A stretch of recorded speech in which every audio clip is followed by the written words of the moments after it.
Alors, on va aborder, la notion de l'ego et l'ego spirituel, qu'il faut comprendre parce qu'on peut pas les éliminer. On peut les faire, en tout cas, se calmer. Ce qu'il faut comprendre avec l'ego, donc l'ego, lui, il va être là pour protéger, protéger par rapport à, justement, des croyances, c'est-à-dire j'ai vécu des expériences, ces expériences, pour m'en protéger, je me raconte certaines choses, donc j'ai des croyances qui me permettent de me protéger. Je crois que je suis nul. Le fait de croire que je suis nul fait que, bah, je reste dans mon confort là. Je reste par exemple dans un travail où, bah, j'ai des choses à faire, on me dit quoi faire et cetera, donc je me protège de peur de revivre, j'en sais rien moi, une humiliation ou, justement mon père qui, était dur avec moi, et cetera, donc je reste dans cette forme de protection. Quand on vit, un éveil, ce qui va se passer donc, l'ego lui, il va pas du tout apprécier l'histoire.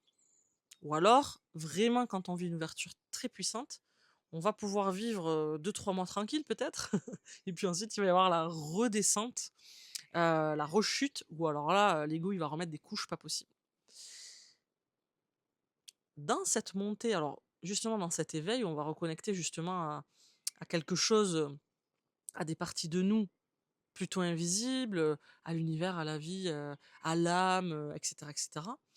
Heu, on va avoir, un phénomène, hein, qu'on appelle l'ego spirituel. C'est simplement l'ego, je parlais, dans une autre vidéo d'une cage dorée où on a mis des petits papillons, des petites fleurs et puis, des petites lunes qui pendent, des petits bisous, des petits trucs comme ça. L'ego spirituel va simplement décorer la cage.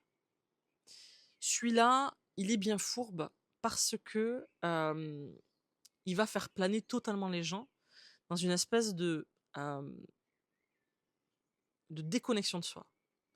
Ce qui ne veut pas dire qu'il faut remettre en question toute cette part spirituelle, au contraire. Mais par contre, c'est des personnes qui vont s'accrocher à, on va dire, uniquement au spirituel et généralement vont penser qu'elles ont tout compris, enfin, tant qu'elles sont pas sur leur voie véritablement, elles n'ont pas compris en tout cas.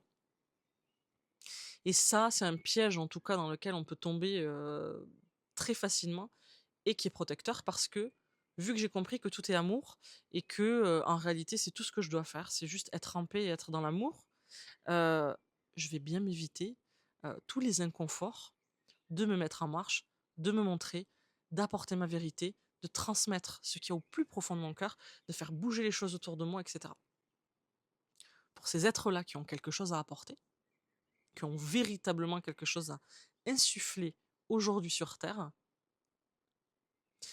si elles s'enferment dans je pense que j'ai tout compris et puis c'est bon et puis en fait, j'accepte ce qui est dans le sens, j'accepte ce qui est, voilà, c'est bon, la vie elle est comme ça et puis, c'est génial et cetera. Ça, c'est être complètement à côté de la plaque pour ces personnes-là. Donc ils vont s'entretenir ça et ça peut durer longtemps. Typiquement, ça peut être des personnes qui, se sont quand même mis un peu sur leur voie professionnelle, donc qui peuvent être thérapeutes ou pas, hein, ou autres. Heu et qui vont faire des choses et donc des choses qui sont encore complètement cachées, complètement, pas avec le bon public, où je ne m'engage pas non plus trop pour aller chercher puissamment, en fait, cette vérité que je porte à l'intérieur de moi. Donc c'est des gens qui vont quand même se mettre un peu en route et qui vont rester là-dedans et donc qu'est-ce que je vais me dire? «Ça y est, c'est bon, j'ai fait le job», hein. Donc ça, c'est l'ego, hein, qui va entretenir, mais au fond, ces personnes-là savent très bien qu'elles sont pas à leur place. Qu'elles sont pas en train d'apporter, d'œuvrer et cetera. Forcément, leur présence alors, ces personnes-là, ce sont des personnes qui, malgré elles, c'est-à-dire qu'elles peuvent faire tout ce qu'elles veulent, hem, elles sont elles sont qui elles sont et les autres le voient de toute façon. Donc où qu'elles soient, c'est ça aussi, hein, qui peut les induire en erreur. C'est ça qui est compliqué pour ces âmes-là, qui sont souvent des vieilles âmes, qu'on appelle des vieilles âmes, donc qui portent à l'intérieur d'elles quand même un souvenir et une puissance d'âme. Où qu'elles soient, elles vont apporter quelque chose. hein, donc elles vont faire ce boulot-là, forcément, elles vont apporter quelque chose. Elles vont faire de la mise en rayon, ben, elles vont apporter quelque chose parce qu'elles rayonnent. Mais elles s'épuisent là où elles sont. Parce qu'elles ont une telle puissance, elles ont un chemin, elles ont quelque chose à offrir d'une manière particulière, et vu qu'elles ne l'exploitent pas, elles vont aller se cacher là où elles peuvent, dans un espèce de petit confort. Ah bah c'est sûr qu'elles vont apporter. Bah, les gens qui vont les rencontrer à ce moment-là, eh ben, ça va être extraordinaire pour eux. Ils vont avoir accès, et la personne a une puissance, on va dire, mais la personne n'est pas du tout à sa place. Donc ce qui se passe là, c'est que euh, ça draine beaucoup, beaucoup d'énergie. Faut imaginer euh, ces personnes-là qu'on a une énergie particulière. Faut nous imaginer avec un réservoir, d'accord? Et tout le monde n'a pas le même réservoir. Faut s'imaginer que ces âmes-là, elles ont un réservoir énorme. Ce réservoir, il est là pour accueillir une quantité de lumière, d'accord? Et le laisser circuler. Si je ne suis pas à ma place, que je vais me cacher dans un boulot et que je me persuade que je suis, alors vraiment j'ai trouvé mon truc, j'ai tout compris, je suis sur la bonne voie, etc.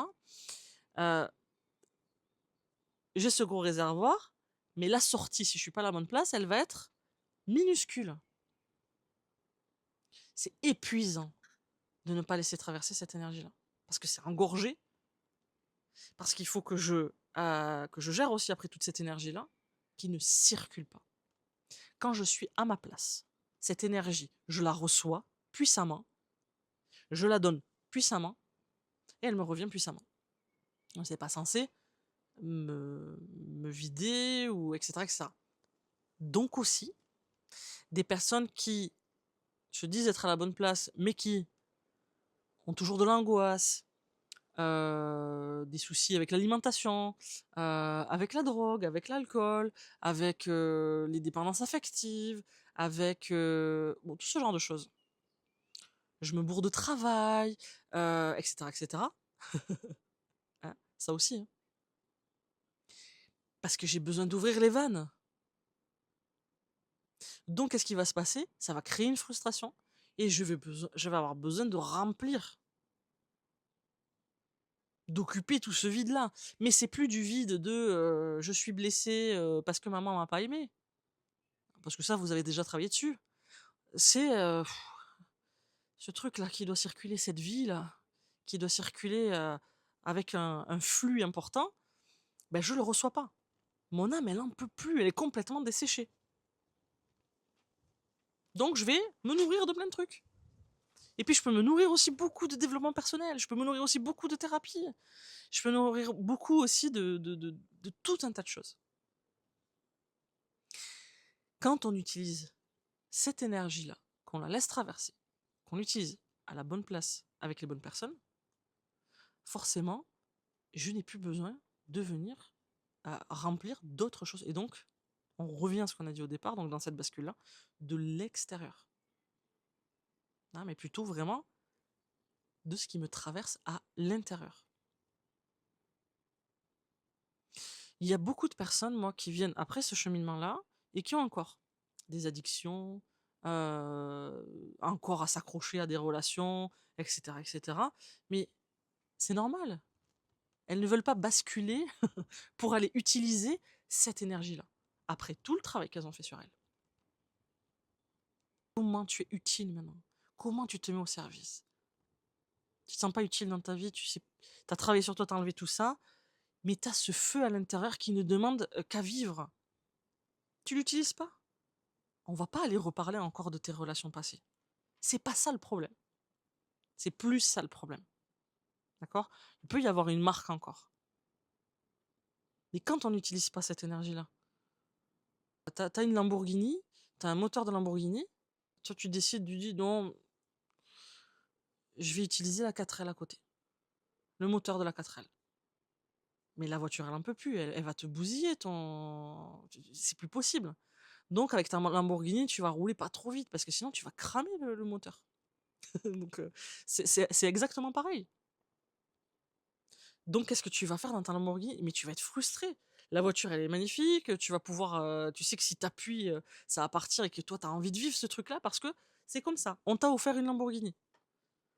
Tu vois? Donc c'est un peu pareil. Et si tu l'utilises pas et que tu utilises le mauvais moteur parce que tu te dis: «Mais non, mais je vais rester plutôt non, mais c'est bien la 4L» et cetera. C'est pas un jugement de valeur. Je veux dire, il y en a, leur vie, ils l'auront avec une 4L. Ils auront la 4L, ils auront le moteur de la 4L et ils vont honorer ça.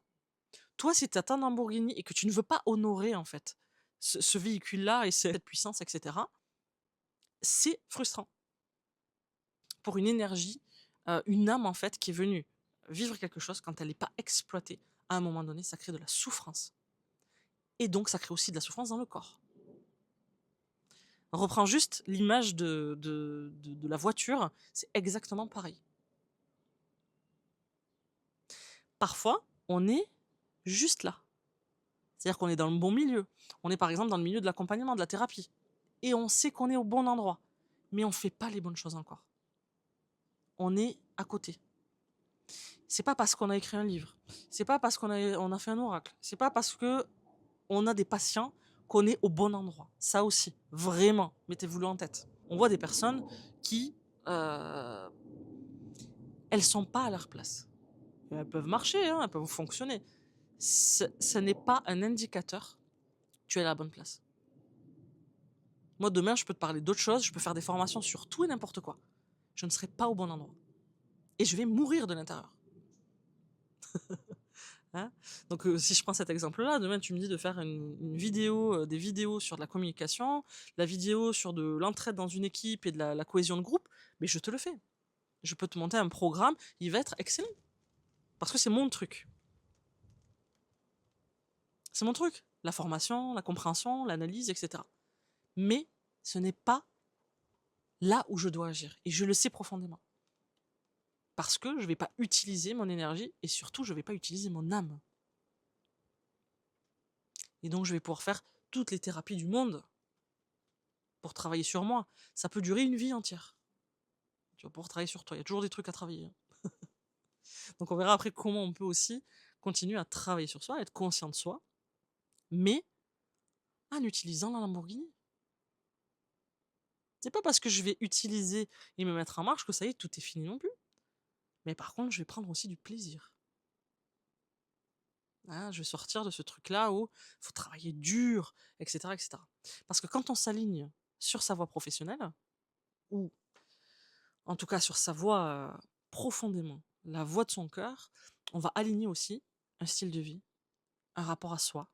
On va aligner notre façon de relationner avec nous-mêmes et avec les autres. Une façon de travailler, etc. Donc ça change énormément de choses. C'est pour ça qu'à un moment donné, quand ça bute sur quelque chose et que t'en peux plus et que t'es épuisé, que la bascule. Hein, c'est le moment où il faut aller vraiment expérimenter la suite pour pouvoir changer véritablement dans la matière et pas juste là. Et pas juste parce que tu as libéré tes émotions. Il faut aller créer. On est des êtres créateurs. Si tu fais partie de ces âmes-là qui sont en quête de sens, sentent bien qu'elles ont quelque chose à apporter, qu'elles sont pas venues là, on va dire juste pour bronzer et pour profiter voilà, des palmiers, et qu'elles ont vraiment quelque chose à apporter, ça suffira pas. Ça suffira pas profondément à l'âme. Donc honorer ta vie profondément, dire ce que tu as à dire, offrir ce que tu as à offrir, avoir une vie peut-être plus douce euh, que ta famille, que tes parents, etc. Tant que tu vas pas le faire aller dans la matière, tu peux te raconter ce que tu veux. Oui, je sais que mes parents ils m'aiment, au final, au fond de moi, etc. Ok. Pourquoi tu bouges pas? Ah, maintenant j'ai plus peur d'être jugé. Pourquoi tu te montres pas? Pourquoi tu dis pas tout ce qui crie à l'intérieur de toi? C'est pour ça qu'à un moment donné, la thérapie, simplement, on va dire, dans un cabinet avec quelqu'un, ou même, je vais faire des stages, etc., dans un milieu protégé, entre guillemets, ben ça a ses limites pour ces âmes-là, qui ont besoin véritablement de porter quelque chose, un message, une voix, créer quelque chose, apporter, bouger les lignes, et cetera et cetera.